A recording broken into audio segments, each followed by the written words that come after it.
الحمد لله رب العالمين، أشهد أن لا إله إلا الله وحده لا شريك له، وأشهد أن سيدنا ومولانا محمدا عبده ورسوله. أما بعد، وعن أبي ذر رضي الله تعالى عنه أنه سمع رسول الله صلى الله عليه وسلم يقول: ليس من رجل ادعى لغير أبيه هو يعلمه إلا كفر، ومن ادعى ما ليس له فليس منا، وليتبوأ مقعده من النار. ومن دعا رجلا بالكفر أو قال عدو الله وليس كذلك إلا حار عليه. متفق علیہ۔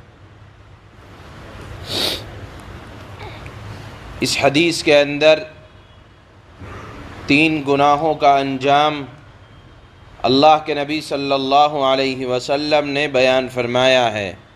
پہلا گناہ کہ آدمی اپنے باپ کے سوا اپنے آپ کو کسی اور کی طرف منسوب کرے۔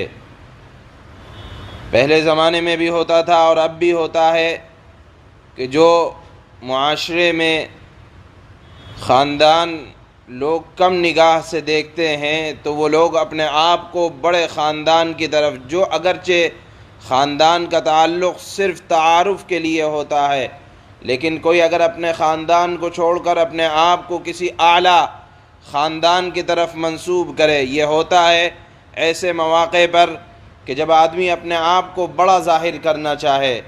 مثال کے طور پر کہیں شادی کرنی ہے، کہیں رشتہ بھیجنا ہے، تو آدمی اپنے خاندان کو چھپا کر کسی بڑے خاندان کی طرف نسبت کرنے کو اپنے لیے عزت کی بات سمجھتا ہے، حالانکہ اس خاندان کی شریعت کی نگاہ میں کوئی حیثیت نہیں۔ اس کے باوجود اگر کوئی اپنی نسبت، جھوٹی نسبت اپنی کسی کی طرف کرتا ہے، اللہ کے نبی نے فرمایا الا کفرا، ایسا کرنے والا وہ کافر ہے۔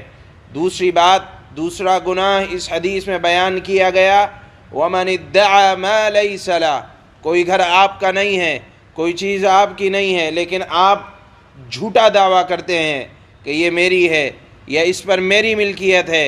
اللہ کے نبی نے فرمایا کہ ایسا جھوٹا دعویٰ کرنے والا کسی کی ملکیت پر فَلَيْسَ مِنَّا، وہ ہم مسلمانوں میں سے نہیں ہیں۔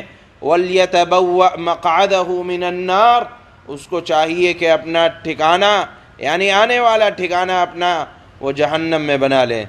گویا کہ جھوٹا دعویٰ، جھوٹی ملکیت کا دعویٰ بھی حرام ہے۔ تیسرا گناہ، اور اس گناہ کا انجام، آپ مسلمان کو اچھے لقب سے پکاریں۔ اگر کوئی گنہگار ہے تو آپ اس کو کافر نہیں کہیں گے۔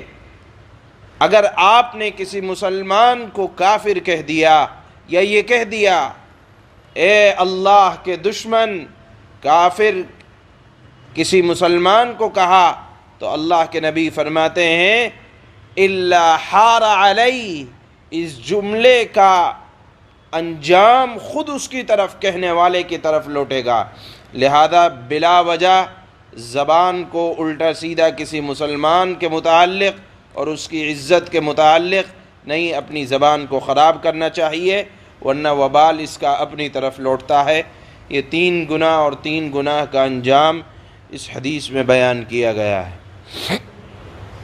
حضرت ابو ذر رضی اللہ تعالی عنہ بیان کرتے ہیں کہ انہوں نے آپ صلی اللہ علیہ وسلم کو فرماتے ہوئے سنا، جس شخص نے بھی جان بوجھ کر اپنے آپ کو اپنے باپ کے سوا کسی اور کی طرف منسوب کیا تو اس نے کفر کا ارتکاب کیا، اور جس نے ایسی چیز کا دعویٰ کیا جو اس کی نہیں ہے، یعنی جھوٹا دعویٰ کیا کسی کی ملکیت پر، جائیداد پر، مکان پر، دکان پر، تو اللہ کے نبی نے فرمایا وہ ہم میں سے نہیں ہے۔ اور جس نے کسی شخص کو کافر، وہ ہم میں سے نہیں ہے اور وہ اپنا ٹھکانہ جہنم میں بنا لے۔ اور جس نے کسی شخص کو کافر کہہ کر پکارا یا یوں کہا اے اللہ کے دشمن، حالانکہ وہ ایسا نہ ہو، یعنی کافر نہ ہو، اللہ کا دشمن نہ ہو، تو یہ الزام کہنے والے پر ہی لوٹ آئے گا۔